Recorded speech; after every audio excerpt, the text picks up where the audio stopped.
Your warehouse and dashboards are in Decube, but the upstream, core banking DB, the on-premise database feeding your whole pipeline, that node is just missing. Anyone tracing lineage from the dashboard will now hit a wall. Virtual Sources fixes that.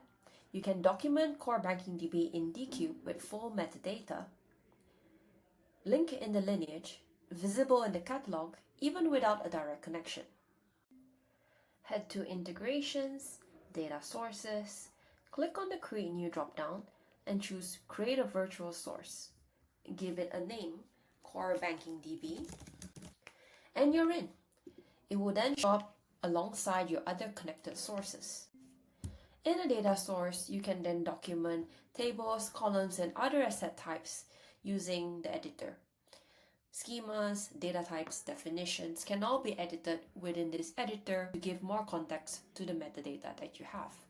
Instead of the UI, you can also opt to set up a workflow to push updated metadata via the API on a regular cadence. This allows you to have a schema that stays current without anyone touching it manually.